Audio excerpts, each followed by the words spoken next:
Welcome to the deep dive. Today, we're getting into a really fascinating question, I think. It's something that probably hits home for a lot of us. Whether you're making a product, offering a service, maybe even just building your own personal presence online.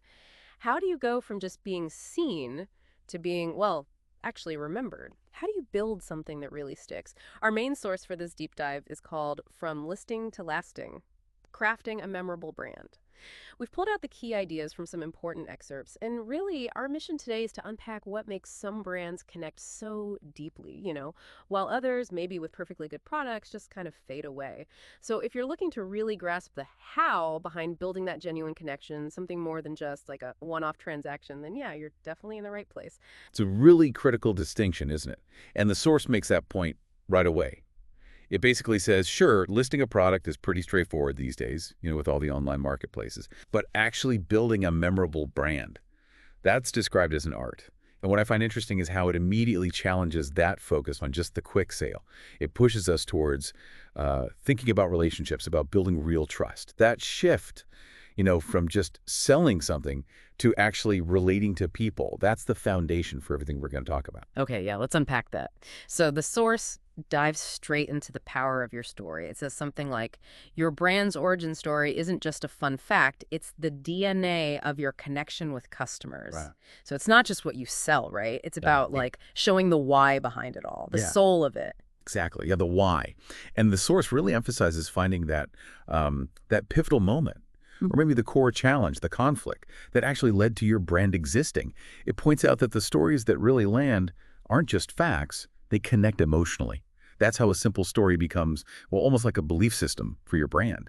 It creates this deeper, maybe even subconscious link with your audience. It's like you're inviting them into why you do what you do, not just showing them what you have.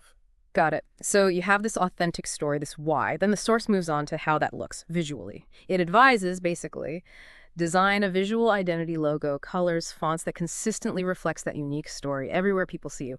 Now, we all kind of know visuals matter, but what does consistent really mean here beyond just, using the same logo? Right. Well, consistency here isn't just about looking nice. It's about building recognition almost instantly and trust. You need a cohesive brand style guide. When the source talks about consistency, it's like creating a visual language that's uniquely yours. Your colors, the specific fonts, even the style of photos you use it, all sends a nonverbal message. And doing that consistently signals professionalism, attention to detail. That builds trust before someone even reads a word. It's about making your brand feel familiar, reliable, like, oh yeah, I know them, every single time they encounter it. Okay, that flows perfectly into the next point the source really stresses, which is customer service. This seems like the real foundation. It really hammers this home. Your customer service must be personal and responsive, transforming transactions into genuine interactions. And then it adds, encourage reviews and crucially, engage with every single one. So how does actively dealing with feedback lift a brand beyond just, good service? Well, what's fascinating is how the source positions customer service. It's not just fixing problems. It's seen as a primary way to build the brand itself. Personal responsive service. That's about making the customer feel heard, feel validated, not just processed. And the focus on reviews. That's where you invite proof from the outside. You build this powerful feedback loop by actually responding to the good and the bad reviews. You're not just showing you're accountable. You're showing you're committed to getting better, that you're transparent. That kind of engagement builds like a community of trust around your brand. Customers feel heard, they feel valued, and that is absolutely essential for loyalty in the long run. Right, making them feel part of it. Now, here's where it gets really interesting, maybe a bit unexpected for some. The source spends quite a bit of time on small surprises like thoughtful thank you notes or unique packaging details. Hmm. This isn't about the main product itself, is it? It's purely about delight. What's the psychology behind that, according to the source? Yeah, this is where the human touch really comes through in the source's thinking. These small surprises, they're not just like polite extras. They tap into something powerful, psychologically, reciprocity for one, and they really boost how memorable the experience is. When a brand does something unexpected, something extra, it creates this little moment of joy that really stands out from just a normal transaction. The source explains that these delightful details, as it calls them, turn a simple purchase into something memorable, something people talk about, word of mouth. It's those little flashes of generosity that can really shift someone from just being a buyer to being a real advocate Right. because they feel genuinely appreciated, not just like a number. That makes so much sense. Okay, and then finally, kind of pulling all these threads together, the source brings it back to social media. It says, active engagement on social media isn't just about building followers, it's about cultivating a thriving community and a direct pathway to your brand. So, again, it's not just posting stuff, right? It's about using that presence more strategically. Solidly strategic, yeah. Social media is where your brand story can kind of live and breathe day to day in real time. The Force suggests using it not just to drive sales, but to reinforce that authentic story we talked about, to showcase your consistent visuals, to demonstrate your responsive customer service, maybe even hint at those little surprises you do. It's about crafting this whole integrated brand experience that draws people in, sparks conversations, and then importantly, guides the engaged community back to where they can deepen their connection with you. I think the ultimate point the source makes just rings so true. People don't just buy products, they buy from brands they trust and connect with. You got it. Yeah.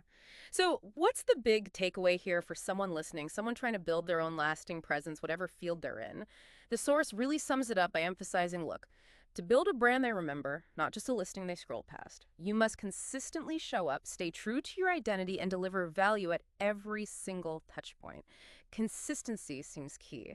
So, just to recap quickly, we've gone through these really vital, sometimes maybe overlooked points from listing to lasting. Telling your core origin story, nailing down that cohesive visual look, really prioritizing personal and responsive customer service, and actively engaging with all your reviews. Plus, the surprising power of those little delightful extras, and then using social media to build real community and bring people closer. It really does all come back to that fundamental idea. People buy from brands they trust, feel connected to, and yeah, ultimately remember. And if you zoom out, what the source is really laying out is this whole human-first strategy. It's about moving beyond just being noticed to being genuinely remembered. Building a brand that sticks, it depends on that consistent, integrated effort. Every single interaction, every touch point needs to add to that bigger story of trust and value.